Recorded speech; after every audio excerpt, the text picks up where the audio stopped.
I stopped reading for so long because I was reading books that I just didn't understand, couldn't connect with them. One day I just started reading, I read actually The Poppy War, and it was the first time I read a book by an Asian author about an Asian protagonist, and it kind of just changed my life. I started reading diverse books because I finally realized that there's something to relate to. And it just kind of turned into like a passion project of mine to connect people to those books because I know so many people who have stopped reading because they also didn't connect with books.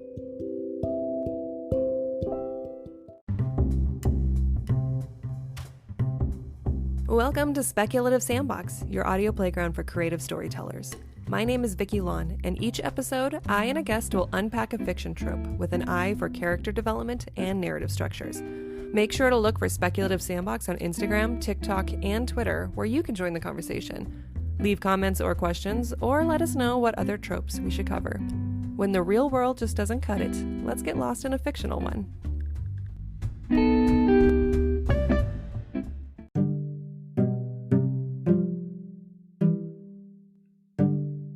If you're hearing this episode on release day, then we're currently in the month of May, and that means Happy Asian American Pacific Islander Heritage Month. I'm joined by editor and blogger Amanda Khong, who, through her blog Bookish Brews, celebrates diverse voices in books. In this episode, we talk about Asian American speculative fiction novels, our own personal experiences seeing ourselves on the page, and what more can be done to welcome diversity in the industry. So, Amanda, I'm so glad to have you with me. We've been following each other for a little while on Twitter. Can you tell me about yourself and your blog, Bookish Brews? Hi, yeah, thanks for having me. I'm very excited. So my blog started as reading just diverse books because I realized, I hadn't really read diverse books. I stopped reading for so long because I was reading books that I just didn't understand, couldn't connect with them. One day I just started reading, I read actually The Poppy War, and it was the first time I read a book by an Asian author about an Asian protagonist, and it kind of just changed my life. I started reading so much more. I started reading diverse books because I finally realized that there's something to relate to. And it just kind of turned into like a passion project of mine to connect people to those books because I know so many people who have just stopped reading because they also didn't connect with books, especially when you're reading like, books in high school and they're giving you these books that just kids just don't like a lot of times. And so I just wanted to connect people with those books. And so I started promoting them, realized how important that was and how impactful that could be to certain people. And it just kept growing. And I just eventually made a blog for it. And it's a ton of fun. And I get to connect with people like you because of it. I really appreciate what you're doing because when I had a similar experience growing up, and for me, there was so little in representation in books that I live in I don't have a very large Asian community where I grow up. My mother was my main connection to my heritage and my culture. And I had Amy Tan, but it was a constant reminder of some of the sad relationship issues between generations. And if I wanted to read more fun fantasy books or science fiction books, then the identity was completely void of something that I related to. And as a result, growing up and like that, you kind of lose that identity. And when I started finding books that had Asian American representation, I remember crying the first time I did because Oh I my was like, gosh, I me too. see myself. It's amazing. So, okay, so then your mission is to let me try that one again. Your mission is to decolonize your bookshelf. Can you walk us through what that process looks like? Yeah, so it's a little vague, right? I mean, it could mean so many things. Decolonization means a lot of things to a lot of different people. But I think we all know what colonization is, right? Like people move from one area to another and they keep those ties with their mother nation. And they end up, wow, I'm just terribly describing colonization. But essentially, like, they go to different places and they institute structural legal systems, which systematically disadvantages people. And when you do that on a systematic level, you end up erasing people's voices, right? Because the people who benefit from that start to think that they are superior, Mm-hmm. and that starts to be reflected in everything, right? The forthcoming legislation, which is what we often think about, just who is the majority in a certain nation and who has those privileges, but also it seeps into art. And I think art is something that it's so difficult to take the colonization part out of art because people are influenced by art and we want to invest in or we want to just contribute to the landscape, the culture, right? Especially for people like us who are, people of color and we are disadvantaged in our system. Um, but we want to contribute to art, right? Like you're a writer. Um, but it's just, it's difficult, right? Because we're getting inspiration from people who have felt superior to us, for example, um, like, Absolutely. I see that. I see that in the arts and culture side too. So I used to be a fashion photographer on the local scene, and I used to take photos of a lot of, like models that wanted to break into the industry. Many times I've worked with modeling agencies for fashion events, and I used to really push in my portfolio minority faces. yes, But what I realized was that the only ones that seemed to take off or have any sort of pull or influence were the blonde, like Caucasian white women. yes. And it was so discouraging for me because I was trying to diversify that field and I felt like a drop in a tiny bucket. I'm sorry, a tiny drop in a big bucket. But we are, like when you look at like you can see it a little more prominently in like television and things rather than books because, not as many people read as consume like TV or movies. But you look at all those actors and at least, it's better now. But like when you look at it like 5, 10 years ago, which really Mhm. isn't that long, I like didn't even know any Asian American actors or actresses, which is crazy. I mean, wild, um, to I think. enjoy Netflix has done a great job in their original series of bringing diversity into their programming. And I remember when it first started happening, I was like, well, thank God for Netflix, because I think if there wasn't a Netflix or a streaming platform that embraced it, we'll continue to not see that on the major studios sites.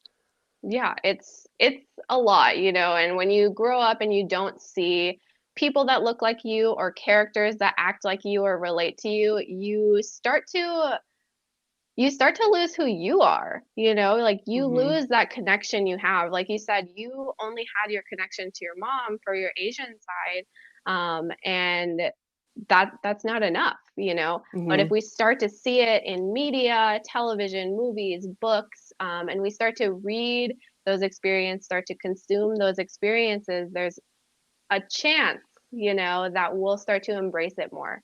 And that's really what Bookish Brews is all about. It's like trying to connect those people to those stories to make them not feel so dissociated from who they are. Because when I was growing up, I felt so dissociated from my Asian side. Like Hmm. I grew up with a single mom and I'm mixed. So I am half Asian, half white, and my mom was white. And so I literally had not a single person Ah, who was okay. Asian in my life. And that's detrimental to someone for their like identity, right? And Hmm.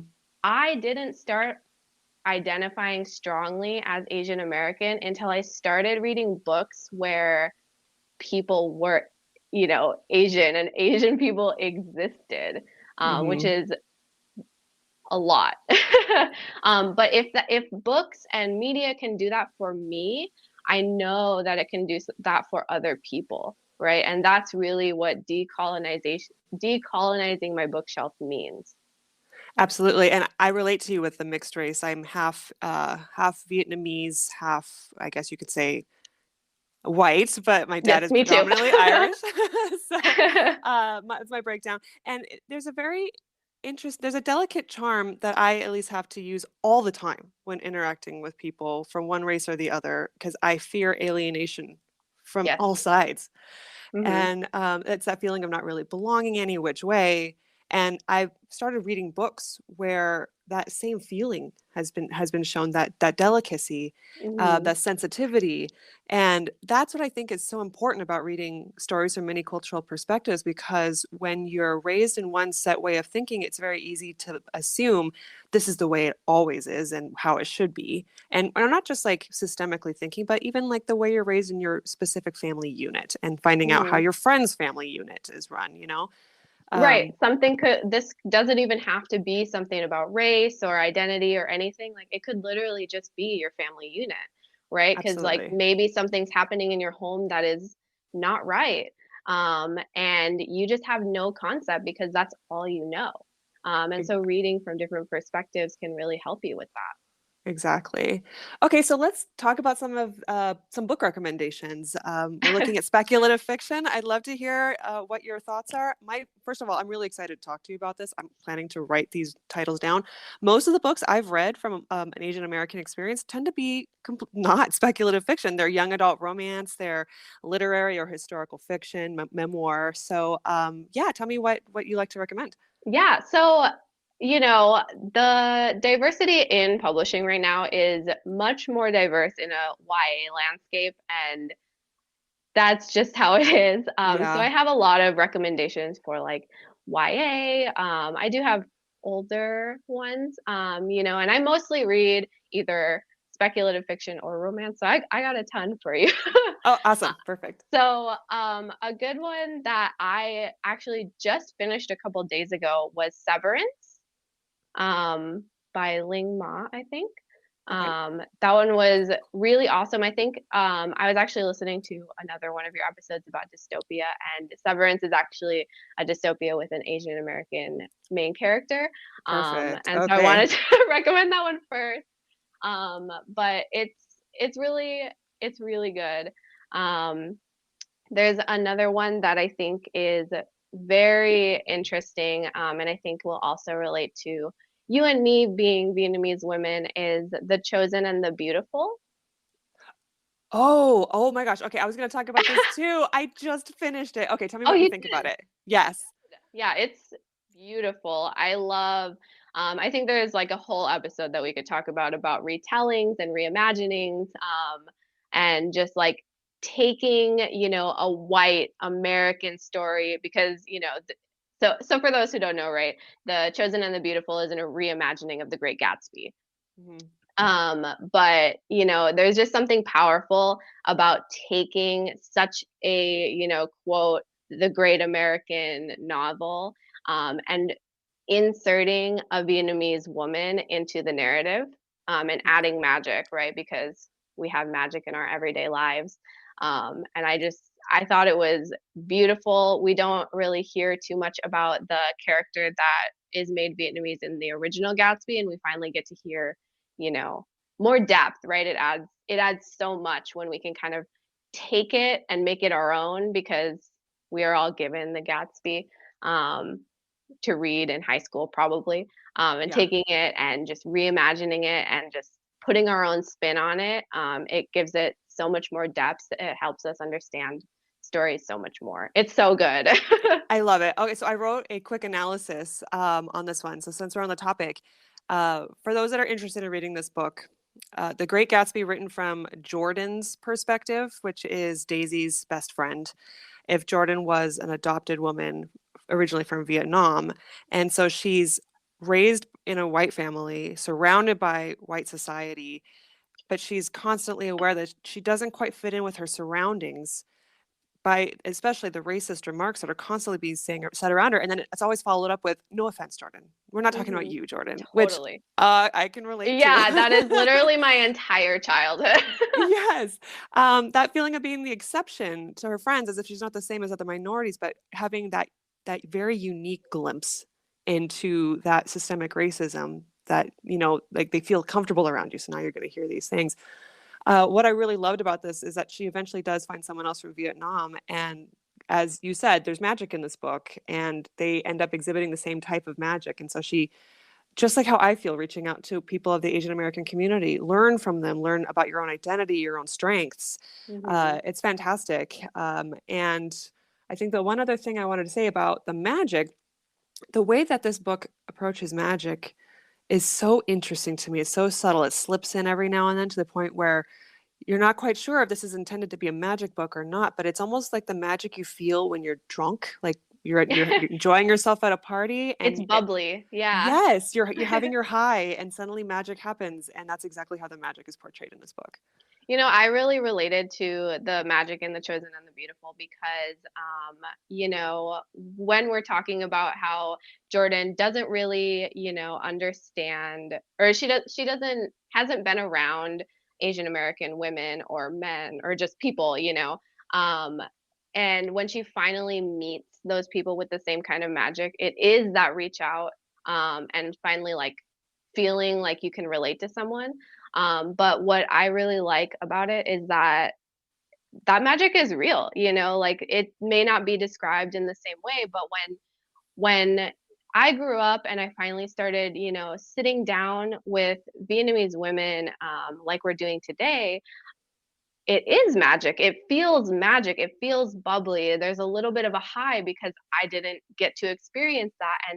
And like, we just relate on a different level in a way that I had never experienced before. And that to me is magic. Yes, absolutely. I completely agree. Well, I'm so glad we got to talk about this book together then, because I just finished it, and it's one of my favorites now. Yeah, it's beautiful. I want to read it again. It's been a while since I read it, but it's very good. I think about it all the time.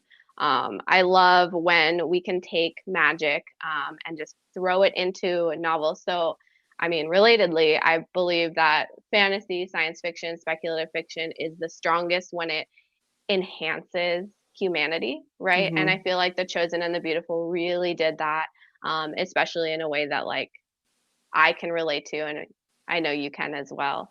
And I just think it's wonderful. Do you think that The Chosen and the Beautiful also takes, because I read The Great Gatsby back in high school, and while I was reading this book, I kept texting my friend who is a huge fan of The Great Gatsby because I felt like the book did such a good job of really highlighting Gatsby's predatory nature. Yes. And I couldn't remember if the original Great Gatsby did the same thing or not. But I felt like it really captured the red flags about him. And I feel like that's a very uniquely woman perspective. And I Yes. appreciated seeing that. Yeah, I think I also haven't read The Great Gatsby in a long time. But I think something that I find interesting about The Great Gatsby is it's a very short novel, right? If it were to be published today, we would consider it a novella. Hmm. Um, and I didn't realize that in high school when I read it, because books were just, annoying because I didn't Yeah. understand that. But I think it really gave me like an opening to really dive into things like that. And I think she just did such a good job of like understanding that you could develop it, right? And just like Hmm. what makes sense, copying the grandeur, but also copying the like creepy Gatsby, what the heck is going on? Exactly. And really being able to dive into it without making it too long. So it was a really strategic decision to do Gatsby. Also, like, pretty sure she just loves the Gatsby, which is, a lot of people do. Yes. And very evident in the way she captures the narration and the Hmm. visuals. Okay. So what else do you have for me? Oh, okay, let's see. This is the one that kind of changed my life. It's a little more on, not as strictly like fantasy. It's more of a magical realism, which, us an aside is a lot of, um, Asian stories and a lot of people who are writing from previously colonized nations will write more magical realism than fantasy. We kind of consider it fantasy still because that's just how we in America view fantasy. Yes. Yeah, Um, because it's a very fantastical incorporation of belief systems. yeah, and Yeah. we have magic in our everyday lives, right? Like Hmm. if I'm hoping for luck, I'll light a candle, and that's just, I don't know, just something that I just feel is going to happen. It's real, you know. Hmm. Yes. Anyway, so the book that I want to recommend is called Folklore. Okay. It is it's like a combination of forlorn and folklore, but it's about this Asian American woman who kind of ran away from her Asian life in Southern California and pursued a very strict and regimented scientific field of study. And she's like a doctor, and she like goes to like Antarctica to study, right, to be a scientist. But what I found so interesting about that is that she ran away from that magic that we were talking about, right, in her home life, and just the beliefs that her parents have, just because it's not easy being an immigrant, you know. Hmm. And she ran away from that, going to science to because it's strict and regimented. And as she lives her life, she kind of starts to be haunted by these ghosts that she ran away from. And I just think that metaphor is just absolutely beautiful. So I highly recommend Folklore as well. This is Folklore by Angela Her. Did Yes, I say that correct? Okay. Oh, this looks amazing. Okay, it's a it's Korean myth. beautiful. Yes, Okay, yeah, and great. it incorporates so many Korean myths into the narrative, and I think that's just stunning, right? Like the average reader who may not know Korean folklore, which I didn't, can read these stories, and then it connects to the main character, and it's just very cool the like way that it ebbs and flows from myth to that rigidity of science. Hmm. And I feel like that's such a strong metaphor for, you know, how we um, are assimilating or dissociating or like living our lives here, you know, away Yes. from our like homeland. I love that idea of taking traditions and combining the folklore with that kind of modern narrative. Because as I'm thinking about this, the day-to-day magic within the culture, uh, a book I'm currently writing right now, I had to do a lot of research on hungry ghosts. Are you familiar with hungry ghosts? I'm not. Tell me all about Okay, them. so it's fascinating. Um, it's funny. I'm familiar with the traditions behind Hungry Ghosts, but I didn't realize that's what it was called until I started doing a deep dive. So it's a Taoist Buddhist belief that there's a certain month out of the year, a lunar month, where the gates to the afterlife are open and ghosts can come back and walk the earth. And during that time, there's a lot of traditions that you do. Don't go out at night. Don't go swimming. Don't pick up things off the ground. Just be Hmm. safe, essentially. And I can definitely see that ingrained in just when you're leaving your mom's home and your mom's like, don't go out at night. Just like the superstitions that I would hear all the time.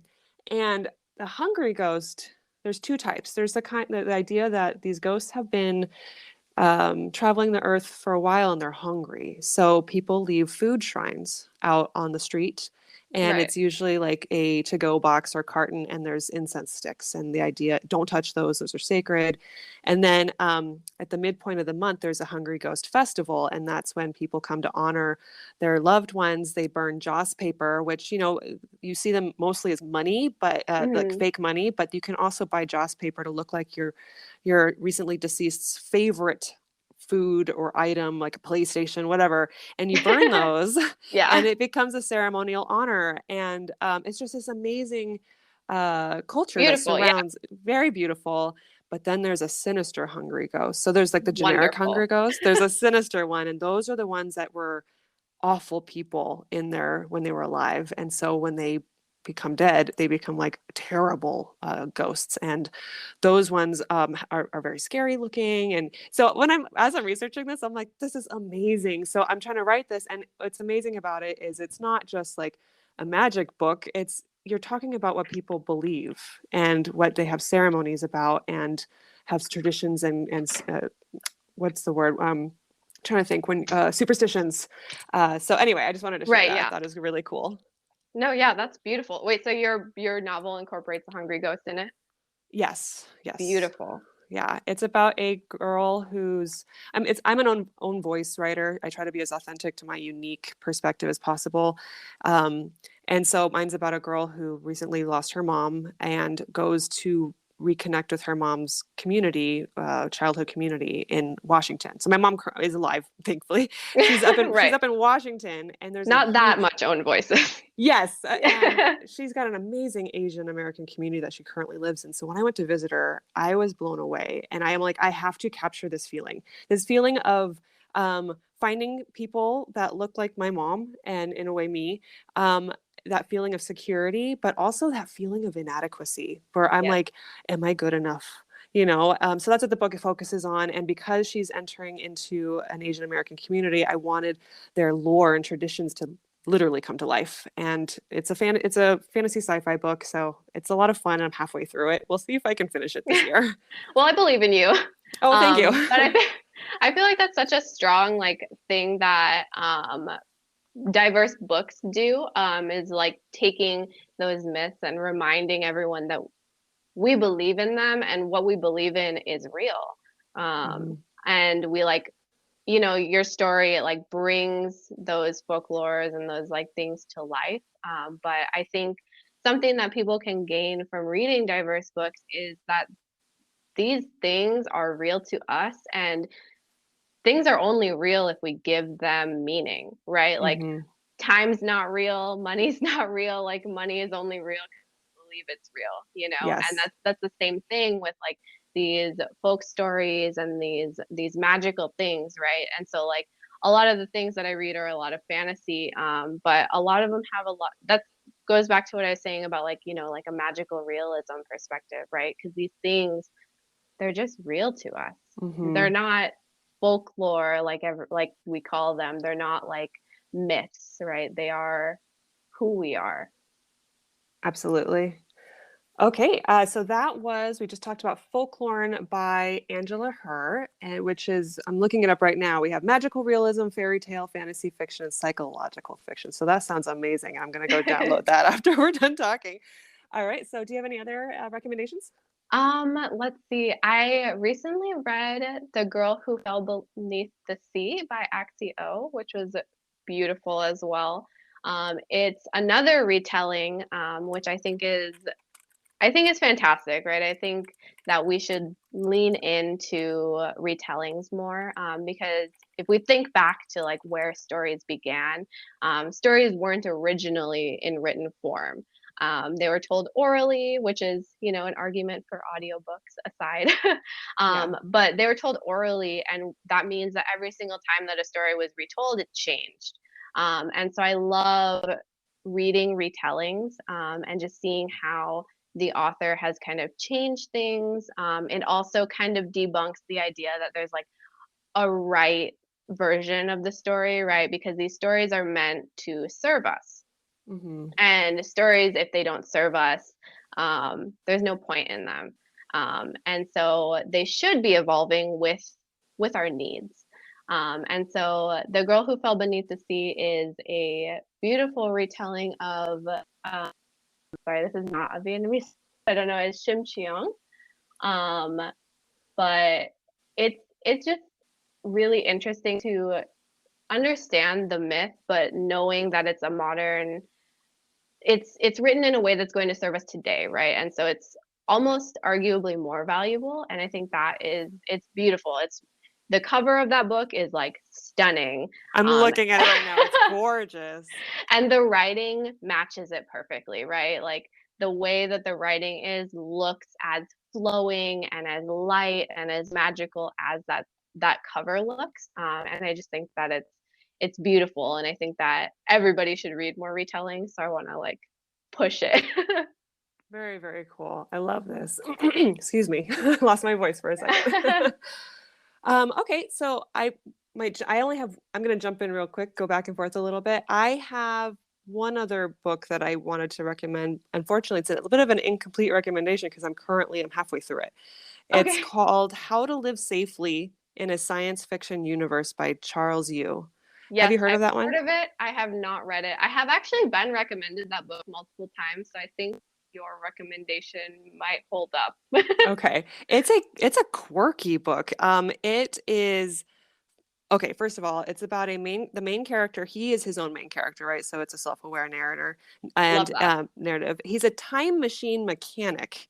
So he goes around fixing time machines for people who get stuck in the past. He talks a lot about how a lot of the times when people go use time machines, obviously we're talking about a future where it's commercialized and people can use it Yes, for their purposes, is to always go back to the worst day of their lives. And, the interesting. death of somebody, they want to save somebody.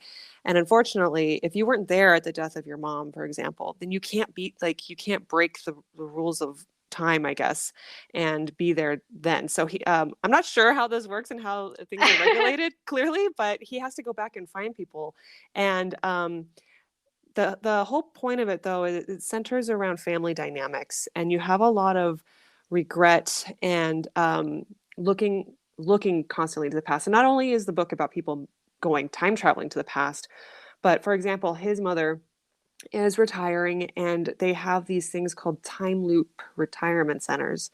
And you can, depending on how much money you have, you Of can course. go in there and live out the rest of your life reliving the same loop. And his mom chose to live the same 60-minute loop of a dinner of the family that technically didn't really even happen, but it's what she wished happened. Yeah. And so she's just constantly living in that past.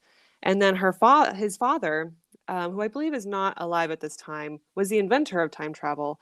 And so you have a lot of feelings of inadequacy. You have that classic father-son estrangement conflicts related to that. And it's so ultimately the book's about broken families. And I found that to be so interesting. But something that makes this book so fun is he's not just in a sci-fi world, he's in a science fiction world. It's very meta. So they talk Okay. about the rules of like fiction universes, and Luke Skywalker's son makes an appearance. It's so random. Oh, Um, I see, I see. Oh, that yeah. is fun. That's very quirky. I love that. Yes. And it can feel very technical. So if you're like reading it and you have no idea what's going on, you're like, I feel like this could be true. It's very scientific sounding. But yeah, I just thought Interesting. I'd add that to the list. No, that's a good one. I think that's interesting. In relation to how science fiction and fantasy kind of work together. I mean, you said it in for your writing, right? Like it's science fiction and fantasy kind of. Hmm. And I think that we often think that they're so different. But they're not that different, especially when we're seeing it from perspectives of like underprivileged people or like Hmm. previously colonized or currently colonized nations, right? They're like not as different as we tend to think, right? We tend to think science fiction is like all techie and like all just like space travel and like things Hmm. that could like quote unquote realistically we could get there. Yeah, Whereas fantasy is like unexplained magic. Um, but I think it's really interesting how the two genres connect because they're the same, right? Because in that story, it's science fiction and fantasy, right? Because Luke Skywalker yeah, is not real, yeah, or is exactly. he, right? Hmm. But they're so similar, right? Especially for like someone writing from maybe a perspective where the society doesn't have the same kind of technology that maybe we have here in America, right? Like that could be completely plausible to them, and so I think that's very interesting to see how diverse novels kind of like find that balance a lot of the time. Exactly. And especially when you're going into the world of hypothetical and it's fictionalized Hmm. to the point where, yeah, of course, you're going to incorporate some fantasy. So, yeah, I think that's a great take. Any other books that you have? Yeah, yeah. So I also recently read this one just came out, How High We Go in the Dark, Okay. which is I forgot who the author is, I'm going to but look it it's up. it's brand new, so I haven't heard like How High too We much. Go in the Dark by Sequoia Nagamatsu. I Yes, hope I that said sounds that correct. correctly. Okay. Um, so what I really liked about How High We Go in the Dark was, I mean, well, first of all, it was a little uncomfortable, right? Because it's about um, a pandemic Mm, essentially, and yeah. you know. But what I really liked about this story is it doesn't have the traditional structure that we have in a lot of the commercial books that we read today. It's like a collection of interconnected short stories to talk about the story of humanity and how humans and Asian Americans specifically kind of navigate through the pandemic and learn to find our humanity and learn to find how to continue to move on. And so I really loved, the seeing a story from a different perspective, right? Because commercial fiction oftentimes has such a very strict story structure. But this story of it, or this novel, which is interconnected short stories, it kind of breaks that up, which is another thing that can help us again decolonize our bookshelf, is understanding that the way that we read or write in the same like formula that we know sells, which is what publishers buy because they know Mm-hmm. it sells. But when we read stories in different structures, we understand that there's not one way to tell a story. And so I thought this novel did a really good job of just showing an overall story of humanity and Asian Americans living through a pandemic, instead of like the one main character who has a lot of agency, kind of goes through Mm-hmm. trials, and comes out victorious on the end, which is a very structured novel. We've all read like 200 novels like that. But How High We Go in the Dark kind of changes it a little. And I thought it was very good. I have pulled up the NPR review on it, and there's a section in it that I find to be fascinating. And I'm sure people like this will definitely be a hook for some people that are looking for a new book to read. They talk about it's the cynicism of how death gives way to flourishing commerce. Hotels where clients can stage macabre final moments with their loved ones for closure. Bitcoin, whose value rises and falls with death tolls, and social media profiles that allow digital ghosts to live past their failed flesh and blood bodies. Yes. Interesting. Very fascinating. I think what's also cool about the narrative is it seems to get a little more strange as it goes on. Okay. It builds you up it builds you up to remember that the way that we cope is weird. Yeah. It is. Yeah. And at the beginning, it's a little weird, but it's like not as unrealistic as we think. But as it goes on, we start to see these coping methods that are like completely absurd, right? Like there's one story where someone gets really attached to like a talking pig, which is so strange, but Hmm. as the story goes on, it builds you up to believe it, right? You're like, Yeah. "Oh, this is so tragic," even though if you were to start with that story, you would be like, what Yeah. is Well, that sounds very folklore too. I remember reading Mhm. stories about, people dying and coming back as animals. And I don't know if that's what's going on here, but the idea of suddenly there's a talking animal and It making a is, connection yeah. with them. It is, yeah. It's very connected. It's very interesting the way, because it's so many short stories, you're allowed to like draw so many different conclusions, as to what's happening in the world, how everyone's coping, how we would have to cope potentially. And it's if you look at the society perspective and like the capitalism perspective, there's like theme parks to understand death, right, for children. It's just so interesting the types of things that we as a society come up with and start to sell. Yes. It's just very fascinating. It's very good. I believe it's gonna be winning awards. And did it just come out? Let me It look. did, yeah. I believe Okay. it's pretty new. Yeah, it Okay. came out Yeah. in January. Okay. I'm saving all these. I'm opening up windows as we go, and I'm like, all right, I know what I'm going to be reading in the next few months. Okay, Good, cool. you should. You should. Awesome. Anything else? Let's see. So I mentioned this at the beginning, but I feel like I would be remiss if I didn't say the Poppy War. Um, it is vastly popular. I'm sure most people have heard of it. It's absolutely amazing. But something that I think is it's for first of all the very first novel that I read. Said this already, but it's the very first novel that I read, written by an Asian American author with an Asian protagonist, which again, changed my life. It honestly like helped push me towards like reading more diverse books because I finally like understood. But what I think that is really amazing about the Poppy War, it's a very difficult novel. First of all, like huge disclaimer, it's not an easy novel to read.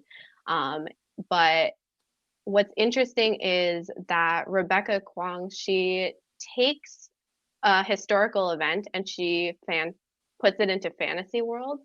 And it's a historical event that honestly like is suppressed. Like we do not hear about it. It's the rape of Nanking. Yes. Okay. I had no idea this happened before I read the book because it's just not something that we teach here in America, right? Which is Hmm. similar to how me trying to grapple with my Vietnamese heritage is I try and research Vietnam and I get only things about the Vietnam War, right? Yeah. Hmm. And so it's obvious that, there's a narrative that is shown here in America, but like what we can do with fiction, and what Rebecca Kwong did here is she took a story that we don't hear about very often and she brought it into popular culture, to remind us of our past. It's immortalizing a historical event and something that her family had to go through and just, Wow. yeah, it's I very can cool. I can see how you would say this is a difficult read if that's the topic matter. Yes, it is. It's a very difficult read. It is definitely not easy, but something that I watched a panel that Rebecca was in one time, and she was talking about how adding fantasy to terrible events, because it's historical fantasy, right? But Hmm. adding fantasy to historical events, especially ones that are very close to us, it allows us to take half a step back. And though we're telling a very personal story, right? Because this is something that her family was, I don't know how involved with, but has trauma from at the very least. But adding that fantastical elements of like the gods and the magic, it Mm. allows her to take a step back and kind of shield everyone from it while still Yeah. remaining at least as much true or as true as she can be to what actually happened. And I think that's another thing that goes with the how magic is real to us, right? Because Yeah. that's how we remember, and that's how we immortalize things. And like fantasy, they say was the first type of story because that's just how we understood the world. Yeah. And it's like taking back ownership too of the Yes. event and being able to control that narrative. Right. And being able to go back and instead of reading like an academic article, we start to see the nuance in it, right? Because we're creating characters in it and we start to feel empathy towards the characters, regardless of if they're like good characters, bad characters, or whatever it may be. But they're we're adding humanity to it. And Yes. so it's something very powerful that fiction allows us to do. Yes. So for those listening that haven't heard, is it Nanjing or Nanking? I saw it as both.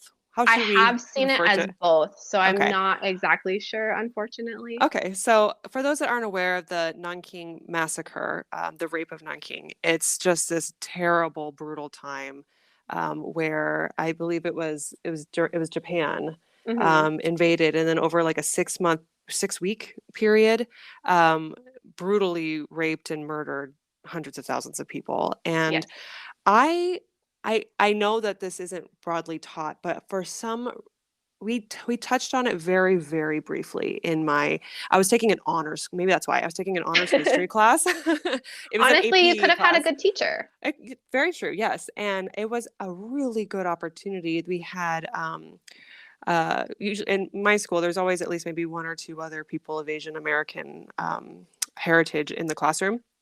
Hmm. And me being from Vietnam, I knew a lot about the Vietnam War and my mom's experiences with that and the French because she lived in a French colonized area. But I wasn't familiar with, I didn't have personal connections to this one. And there was another person in the classroom that spoke to it and was able to explain, this is one of those reasons why there continues to be animosity between these communities today. Yes. And just learning that, I was like, wow, it doesn't even, in no other context do you see that in American teaching? And so I think we learned about that for a day, honestly, Yeah, and maybe then moved like on. 5 minutes. Yeah. Yeah, uh-huh. Yeah, Wow. that's you had a good teacher. That's amazing. I definitely our education system is just a whole nother topic, but it's just not something that's common knowledge, I feel like. No, it's not. And I remember being really curious growing up and going, when am I going to learn about the world of Aladdin? Like I knew Aladdin, the Disney movie, right? And then I'm like, Right? okay, where is it? And never learning about the heritage or history or nothing, in my Nothing. public school. Yes, me neither. That's cute though. Like wanting that's something that's like it's cute that you were thinking that, but it's something that's really powerful to think about, right? Because Hmm. as we diversify the media, TV, movies, books, we'll start to have kids, especially YA, which is why it's so great that YA is more diverse. We'll start to have kids thinking, wait, why aren't we learning about this?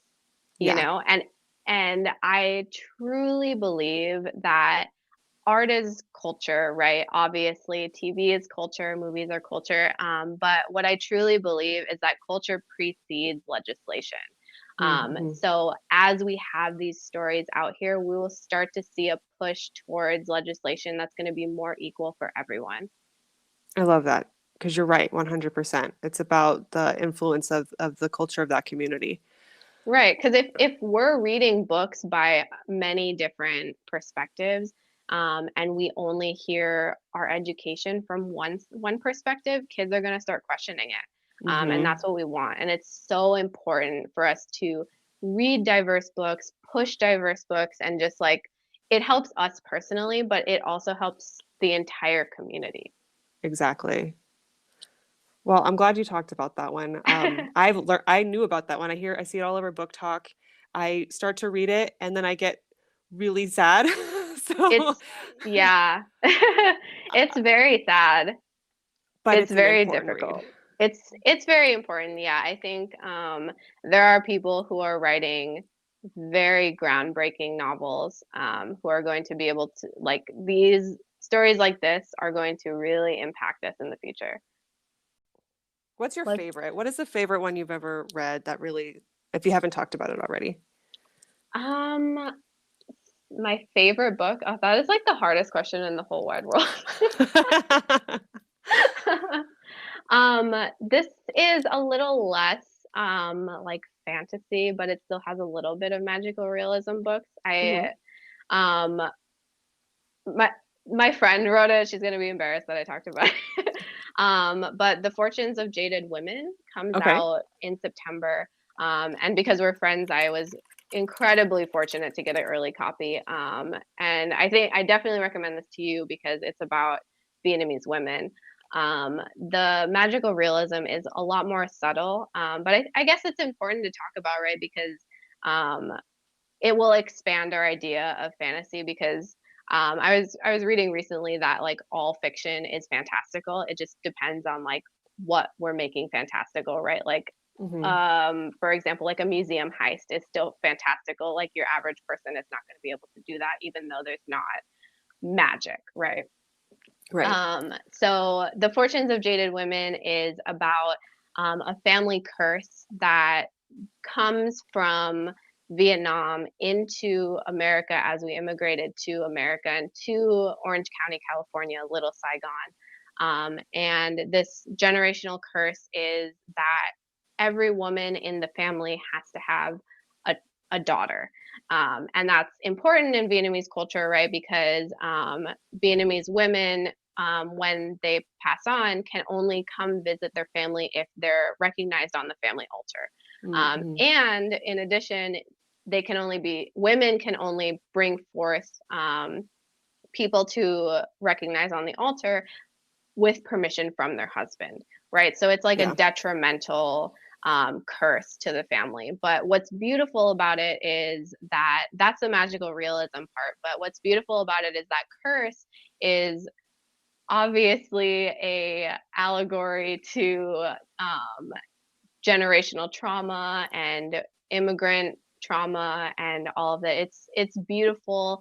The story is about many women in the family through 3 generations. So we start to see um, just different perspectives of Vietnamese women and how Vietnamese women can be everything, right? Like we can have very smart or very reckless or Hmm. very hilarious or very stubborn, but and different these different women, or they could all be all of those things, right? It just adds depth to them, and I just think it's an absolutely beautiful novel. And I love the subtlety of the magic and bringing it goes back. This is complete opposite spectrums of the poppy war, right? Where we're adding fantastical elements to take half a step back to kind of protect ourselves. But Yeah. that curse in the novel does the same thing in the Fortunes of Jaded Women, right? Allows us to not name generational trauma, but we see it as a curse, Yes.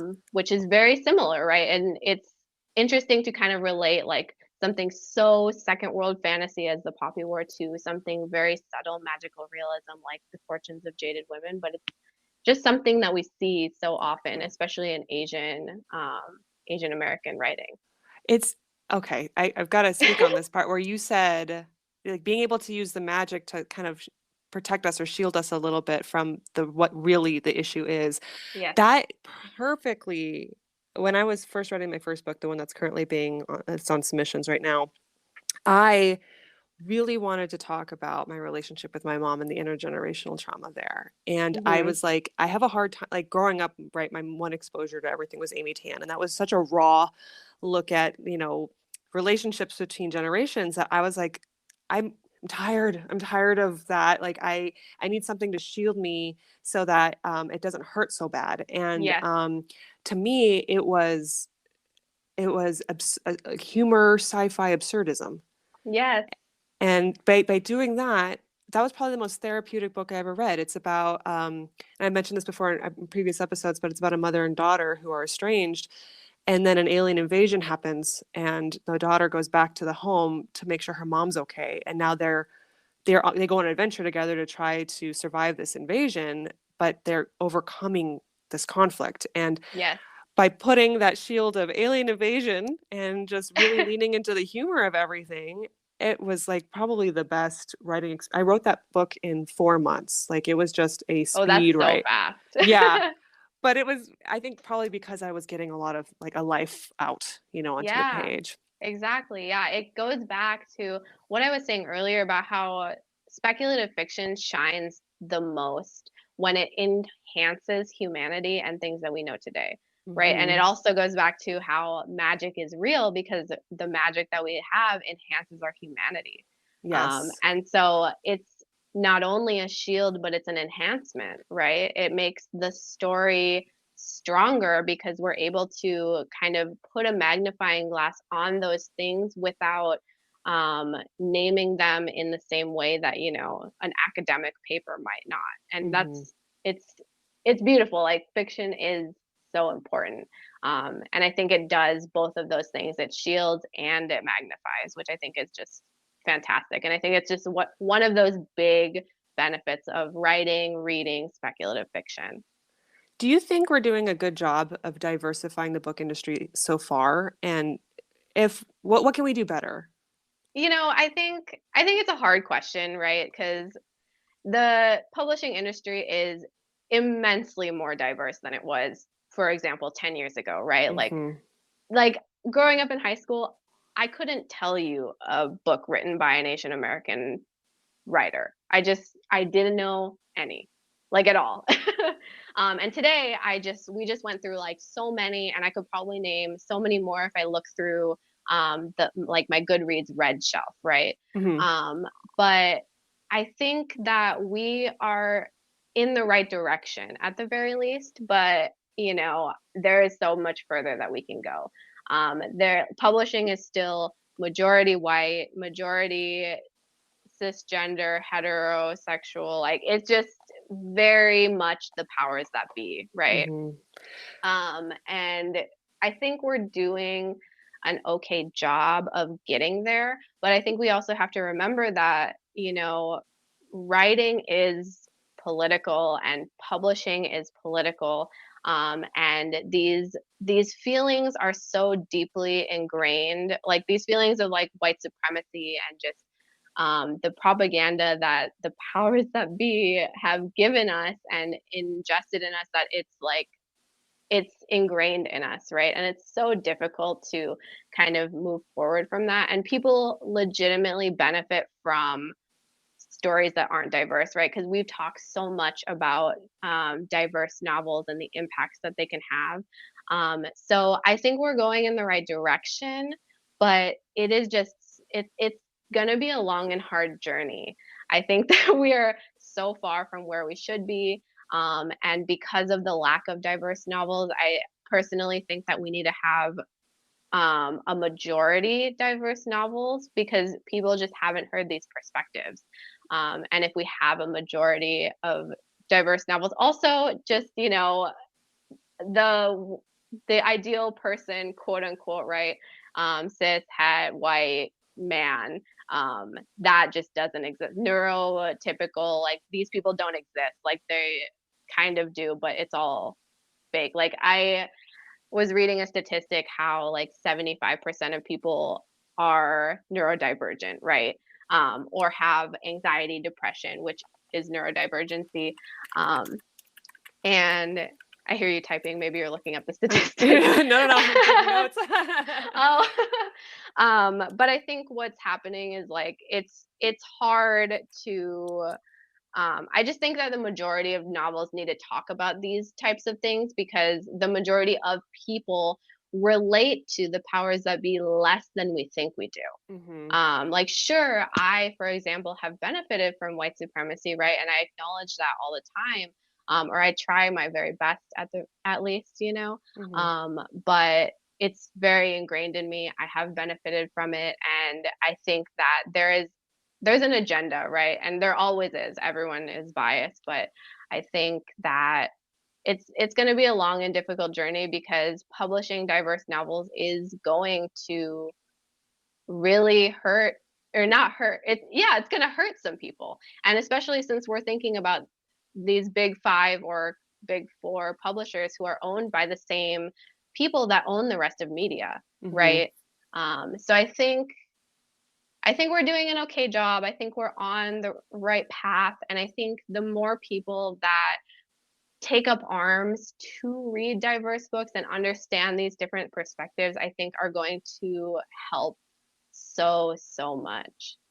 I agree. And from a writer's perspective, I feel so encouraged as I'm seeing more diverse books being published, especially when I first started my writing journey like 2-3 years ago. I was like, I felt like I was dipping a toe like in fresh, in a pool that no one else had jumped in yet because I didn't know what it was going to be like because I hadn't seen anyone else try to attempt what I was trying to do, which in a way worked in my favor because agents are like, I've never seen this before. What you've submitted, it's either going to be really good or it's not going to sell because it's so strange. And I was like, well, I'll take that risk. But in my experience so far, I definitely hold some insecurities as far as what seems to be prevalent in the book industry and what I'm bringing to the table. So one of them is the general cultural or the industry's expectation of certain cultural norms, like what reconciliation looks like. I think totally. Yeah, right. So in my household, my mom maybe said sorry to me 5 times in my entire life. And I think that's even pretty good. And the way that you show reconciliation is very different. It's not verbal. It's through acts of service and gifts, and at least with my family. And showing up with cut fruit. Exactly. Like, I yelled at you half an hour ago, but pretending it never happened. You know what I mean? Like, we're over it. We've moved on. Yes. Exactly. That reconciliation. There's no, hard feelings that gets carried over. And I see this get brought up a lot.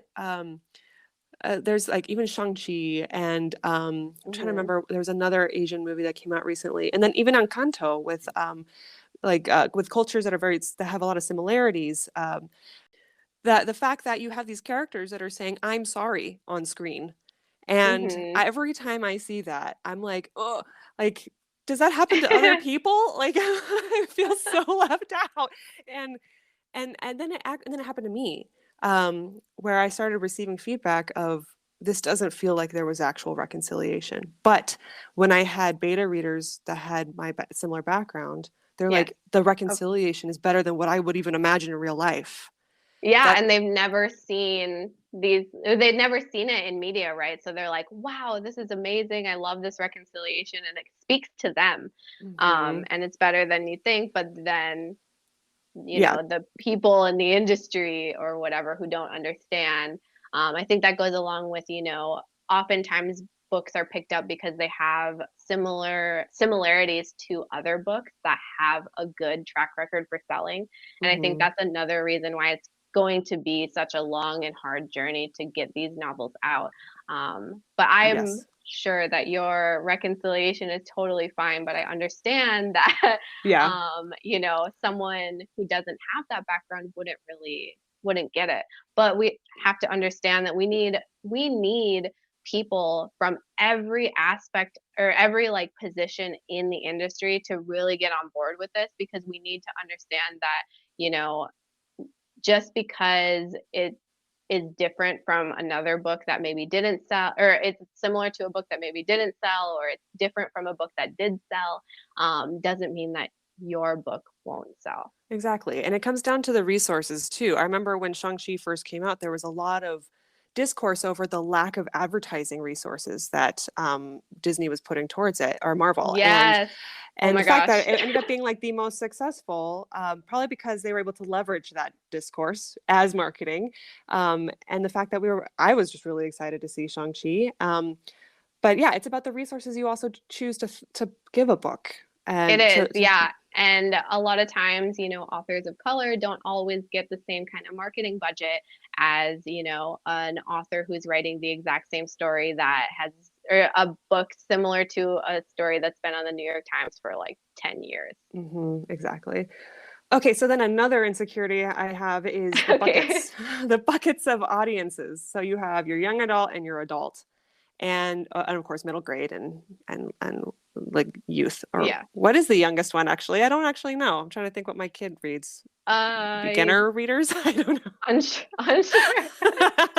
Unfortunately, I've moved past that age. I'm not quite sure. Yeah, right. I'm not writing for that age group, so I'm terrible. I'm sorry. Oh, and I should quick disclaimer: if you are in an Asian American family who feel like the reconciliation with the saris does happen to you, clearly I'm not diminishing or saying that that's not realistic. I'm very happy and very jealous that Yeah, happens. our experiences are not a monolith. Everyone's different. There's Hmm. just some trends that may be a little that are, even half or less than half. Yeah, we're all Exactly. different. Exactly. So I'm looking at the young adult versus the adult expectations. What serves as, what the industry wants for young adult, what the industry wants for adult. And something that I find interesting is that depending on your culture in your home, the relationship you may have with your parents as an adult may seem young adult. And I know, and Yeah, that's interesting. so in my case, my mom she was so strict, and I wasn't allowed to date until I was 18. I did anyway, but anyway, you're a teenager in America, you find ways. But but a lot of my firsts were after the age, were like 18 and up, and it's because of those expectations in the home. And so then the relationship I had with my mom, that's what I read about in like American young adult books. And in fact, I'm shocked that these young adult books are showing things that no way would have been allowed to do until I Oh, was in my, you know. yes. So when we're talking about opening up the industry for diverse voices, there are certain systemic buckets that, like, I'm calling them buckets, I guess, that aren't friendly to these cultural sensitivities. And when you're trying to have a perspective that keeps saying, "Oh, it feels more like this than this," this sounds too young, then you're kind of silencing that whole section of that culture that has that experience because you're not fitting that perfect bucket. But that's my personal experience. No, you're right. I think another interesting thing with regards to YA versus adult, is that oftentimes, and this goes actually like way more than initially thought with your thought. You know, authors of color, a lot of women authors, even if they're writing for an adult audience, they get shelved as YA. I've Mm-hmm. seen throughout all genres, right? We see that a lot with, like you were saying, like for just like fiction, right? Because like adult relationships are infantilized. Um, Infanticized, yeah. Uh-huh. yes, infanticized. But we see this this is something that I feel like not everyone pays attention to. Whereas your point, I think, is very, very interesting. I've actually never thought of that. But for example, like Fonda Lee's Jade City is 100% for an adult audience. Like it is very high fantasy. It is just I'm pretty sure the characters are like in their 40s. But something that she struggles with because being an Asian woman is her book often gets shelved with young adult fantasy. Ah. Mm. And that's just honestly like there's her the characters are in their 40s, I believe. The It's very high fantasy, and like most young adult novels are not quite as high fantasy. It's more along the lines of, you know, like George R. R. Martin, Brandon Sanderson type of novels, right? But she still gets shelved in YA, which I think is so interesting in that same vein of like, you know, different cultures are seen as younger, especially from a woman's perspective. Mm-hmm. Yes, I definitely see that too from the idea that I remember being told this. There's a lot of male voices in science fiction.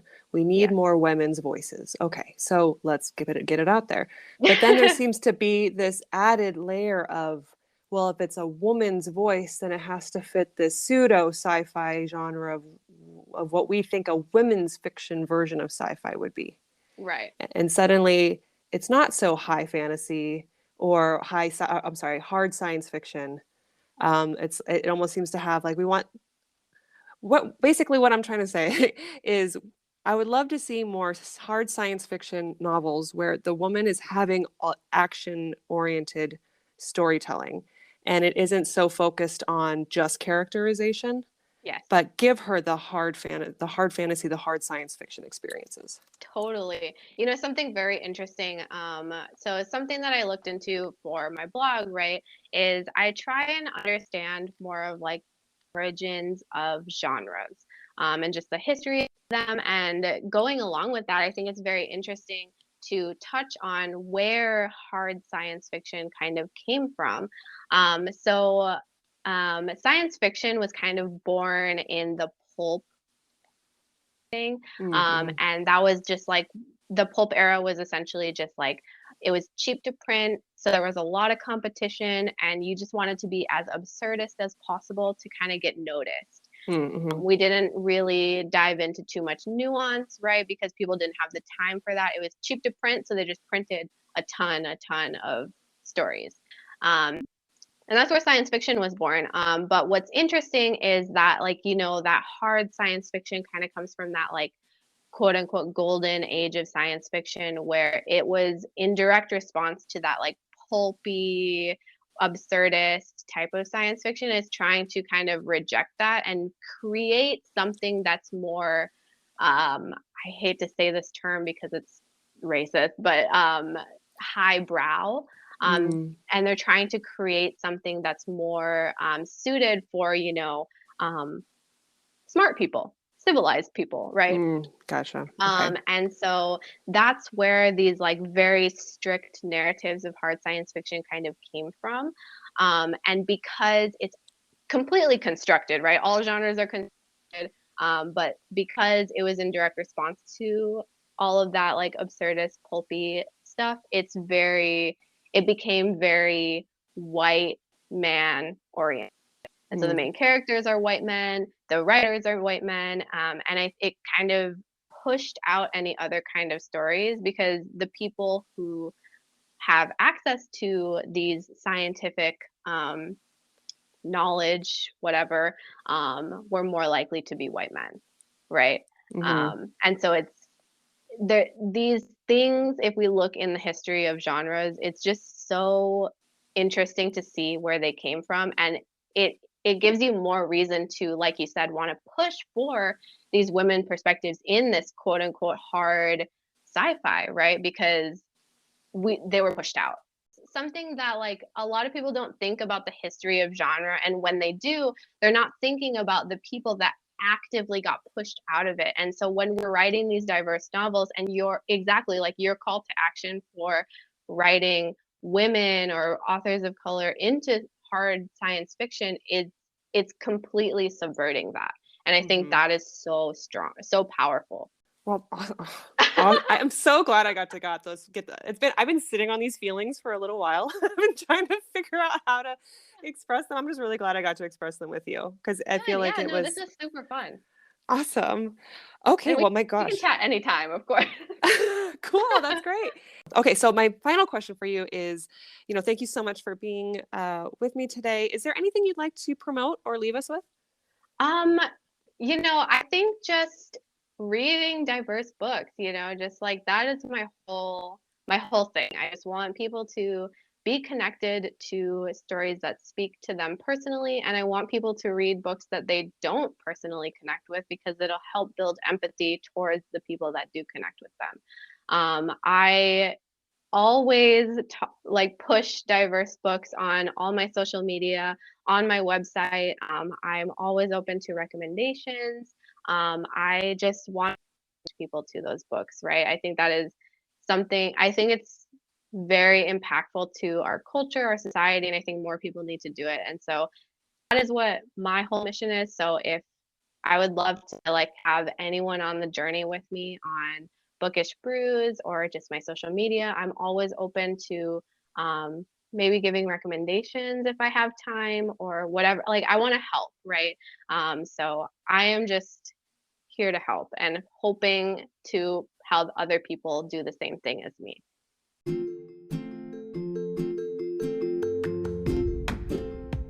Speculative Sandbox is a volunteer-run podcast that relies on the collaboration of fellow creators like you. Join the conversation and participate in fun polls and questionnaires on TikTok, Instagram, and Twitter. Interested in being in a future episode? Our DMs are open, or you can email speculativesandbox@gmail.com.